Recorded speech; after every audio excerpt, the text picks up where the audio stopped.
Hey, hello, I'm Tomasa, and I'm going to talk to you about the North Cape Line, which was also called the North Cape Express. I was lucky enough to be able to do this voyage in last December 2023. So my experience has been of a winter voyage. It was very cold, a lot of snow, and some absolutely beautiful scenery. Obviously, with the different seasons, everybody would have different experience depending on when you're going to be traveling. So I did the half voyage north. I started in Bergen and ended in Tromsø. A couple of things to be aware of about this voyage. So the North Cape Line is quite different from a coastal voyage. It's more set up like a cruise as opposed to the ship. During the coastal voyage, the ship will stop in different ports throughout the day to deliver the mail, and also the locals are allowed to hop on and off depending on where they're going to and from. While aboard the North Cape Line, there are no locals, and the ship will stop less. It only stops in one port each day and has much longer time in that port rather than spending a little bit of time in each one. So you have more chances to get off and explore on your own or join an excursion, and you have a lot longer in each place. Another one of the differences between the North Cape Line and the coastal voyage is that your drinks, your wine and beer are included with lunch and dinner. And there is only the one ship that operates this voyage, which is MS Trollfjord. I will talk about her a little bit later. And something else that is included in this type of voyage is that you have one night in Bergen before embarkation and one night in Tromsø at the end. So I started in Bergen. Bergen itself, it's a really nice town. It's set around the fjord. It was founded in 1070, surrounded by mountain and fjords, and it does have a historic harbour district with colourful wooden houses, which are the pictures before, and it does have quite a long history of being the home of famous composers. Probably the best known is Edvard Grieg. And Bergen was also Norway's capital for many years. So you arrive in Bergen during the day and check into your hotel, and then the rest of the day is at your leisure. And the morning after, you're collected on a bus together with your luggage, and you're taken for a city tour before getting onto the ship and embarking. Embarkation is really easy. There is a dedicated Hurtigruten terminal at the port where you check in. You don't need any documents to check in. All you need is your passport, and they'll give you your key card and information about the trip. Then there is a security videos that you stop and watch, and then you get onto the ship through a gangway. Okay, and then you depart Bergen, and the ship sails from Bergen into Heltefjord. So the scenery is picture perfect. The fjords open up on both sides of the ship throughout the whole voyage. So it really doesn't matter which side of the ship your cabin is located. You will be able to have a view from either sides. And also, because the ship is inside the fjords, the majority of the time the sea is very calm. It only goes out to open seas a few times, mainly at night time. So you don't really feel much movement at all. The ship always docks in the ports, so you don't have any tender or any zodiac transfer between the ship and the port. You're there in the morning usually, or early afternoon, and you can quite easily walk off the gangway and you're in the town. Most of the ports are often centrally located, and if they're not centrally located, then there is usually a free shuttle that will go back and forth the town. So it's really easy to get around. If you choose not to join an excursion, you can just have a look around yourself. From Bergen, the first stop is Molde. That is a good starting point from the Atlantic Road, which is one of the more popular activities that people choose to do. And it's a quiet town built on a history in fishing, and there are a few shops. It's easy to get around on foot. There is a nice church that you can go and visit, and there are shops that go along the main street and on the main square. Something that I really enjoyed, because when I went it was December, that everybody seemed to be gets very much into the Christmas spirit. So there is a Christmas market in most of the towns. There's Christmas decoration and a Christmas tree, which adds to the winter wonderland atmosphere.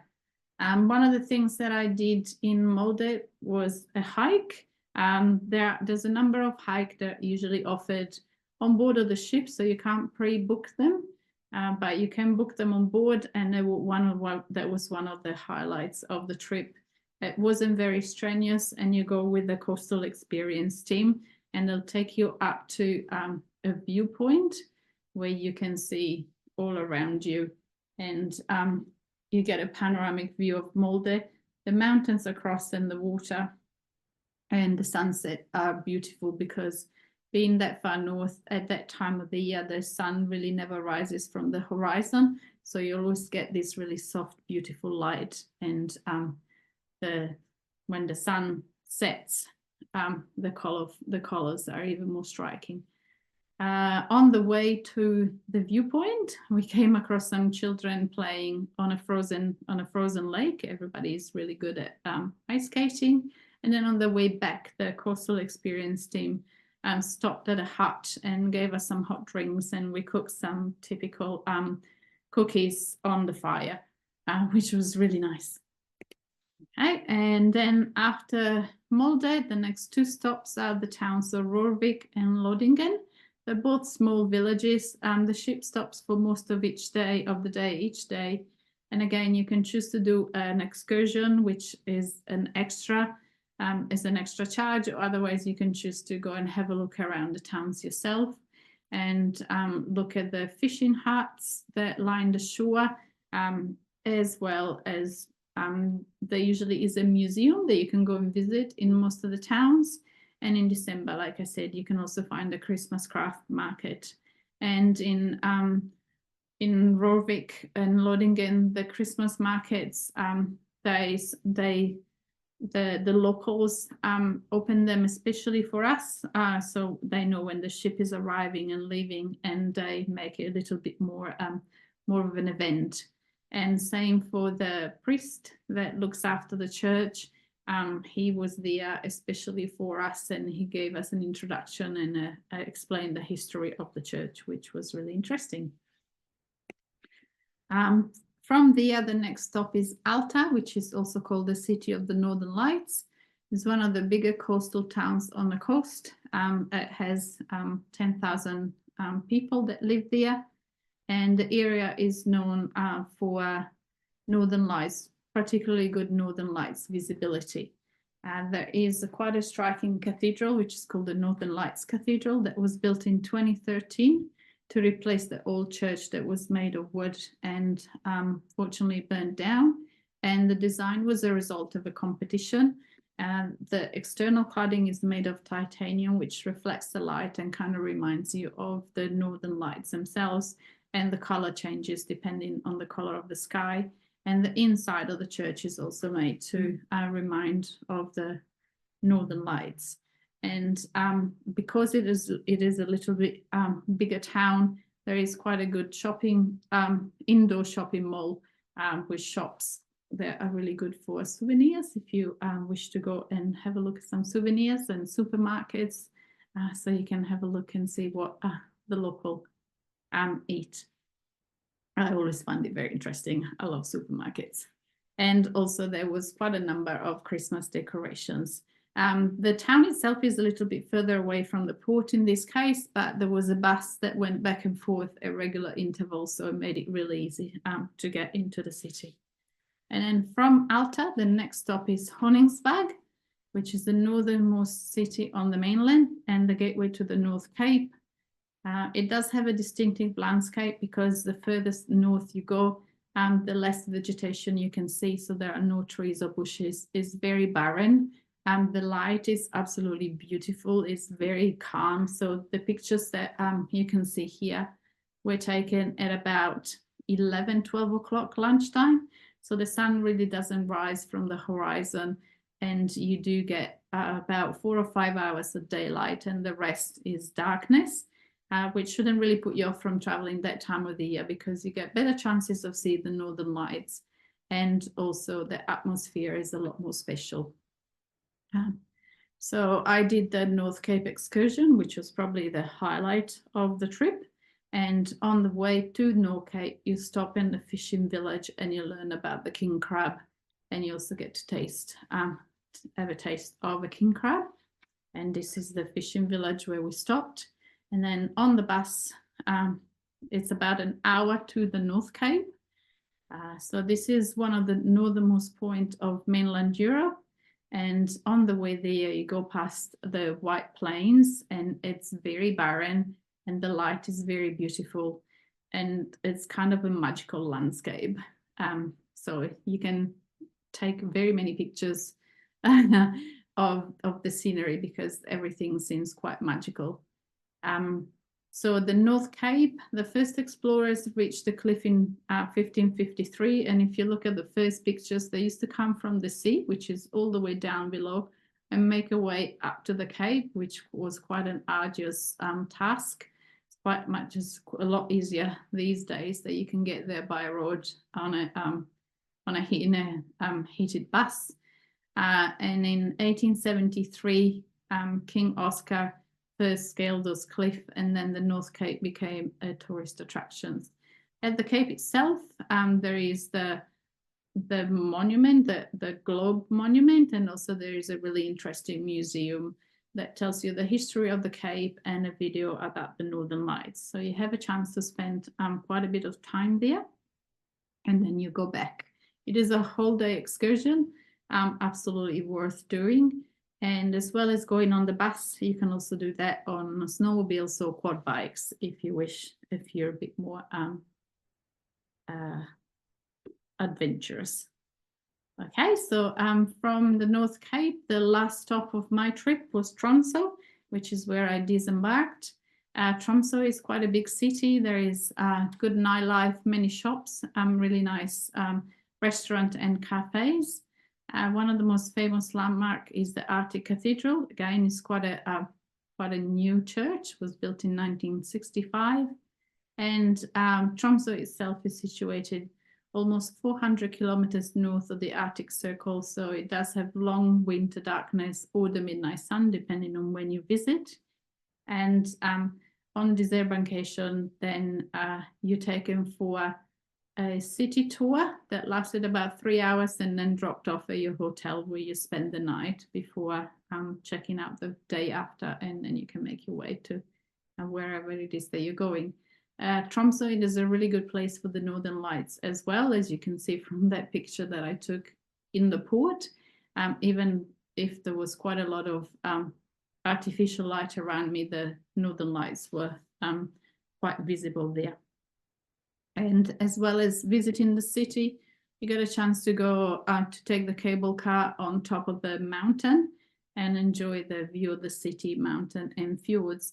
As you can see, this picture was taken at about 1 o'clock in the afternoon, and the light is really beautiful as well, and the colors are quite soft. Okay, so that was the voyage itself. Just a quick word about the Northern Lights. We were lucky enough to see them twice. The Coastal Experience team will tell you how likely you are to see them at the evening briefings. There is a really good app which tells you the aurora forecast and tells you how strong the solar activity is, so how likely you are to see the lights. And then it is up to you. The ship will announce when there are Northern Lights, when they appear, and then you can get dressed and quickly go up on top of the ship. It is very cold because the ship is moving, so it does get quite windy, and the normal temperature at night is about between -12 and -15, at least when I was there. So it's really important that you dress warmly, and then you can go in and out of the ship. If you do get too cold, then you can go warm up and go back outside. We were very lucky because the lights both times lasted for at least a half an hour. Sometimes it only lasts a few minutes and they disappear and then reappear hours later. And the ship is the perfect place to see them because it's all dark around you. So you do get really good visibility of the lights themselves. And from these pictures, you can see they come in all different shapes and sizes and colors. And yes, apart from the cold, you could spend hours just standing there and looking at the sky. Quite different from the Southern Lights. For those of you that saw the Southern Lights a few weeks ago, and the Southern Lights, to me, they were very straight colors in the sky, while this one, the Northern Lights, really move and dance around you.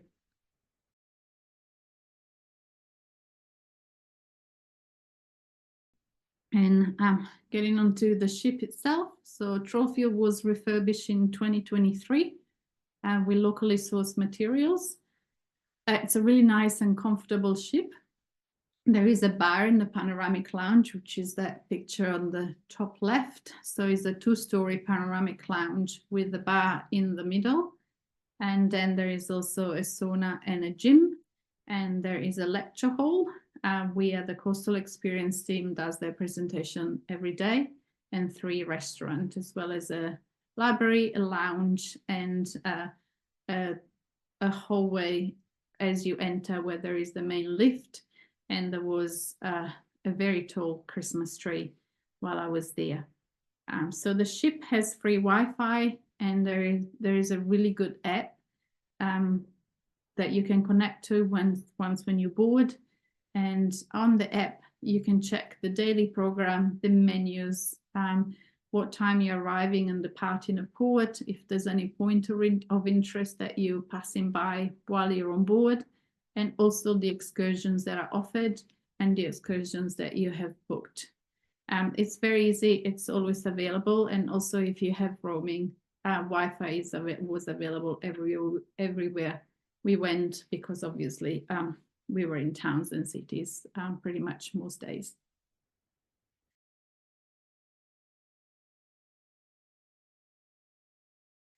As I mentioned, the cruise fare includes your meals, as well as a good selection of wine or beer with lunch and dinner, which is only available on the voyages aboard Trollfjord as far as Norwegian voyages go, and in the bar during opening hours. There's a very good menu, and the cuisine is varied and they try to use typical Norwegian coastal products. So they try to source everything from nearby so that they can support the Norwegian people, especially in those villages where they go and visit. As I said, there are 3 restaurants.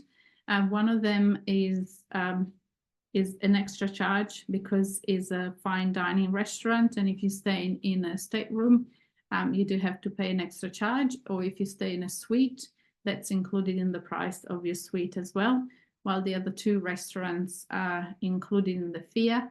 The main one is called Flora, and it's open for breakfast, lunch, and dinner, and breakfast and lunch are buffet style, and dinner is a la carte. And then there is Aran, which is the picture in the middle there, which is open for lunch and dinner, and it's a la carte menu.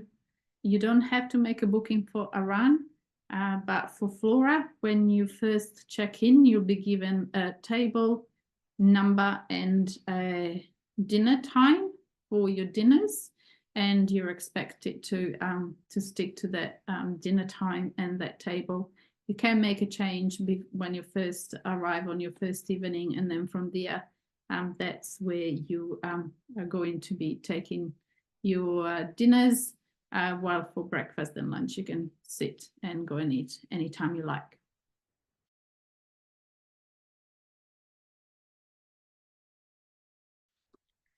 And finally, the cabin. Most of the cabins have been freshly refurbished. They're comfortable. They're a bit on the smaller side, but they all have a TV, a chair, a desk, and a wardrobe. And the bathroom has a heated floor, which was great, especially when you're coming in from being outside where it was quite cold, to warm up.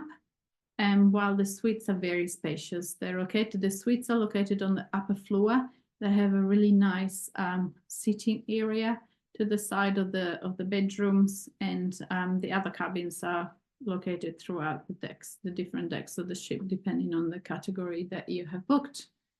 And there's also disabled cabins on board. There is the laundry on deck 3, which was really handy. You can buy tokens and powder at reception. And there's also a souvenir shop. And the currency aboard is the Norwegian krona. The plugs are European plugs. So yeah, so I think that's, hopefully that's given you a good overview of the North Cape line and the experience of the Norwegian coast in the winter. After having been in winter, I'd really be interested to see what the summer would be like. I absolutely loved everything about this trip, from the coastal experience team, which I thought they were very professional, extremely friendly and approachable. And their lectures were all very interesting. And they got the passengers really involved. They teach you a little bit on Norwegian, and they tell you a little bit about their country and their culture, as well as the scenery, which to me was quite spectacular because it made it all the more Christmassy with the snow and the cold weather. If you are going in the winter, be prepared to be in cold because it really is quite cold, but that adds to the whole experience. Okay, and I hope that you've enjoyed this presentation, and thank you.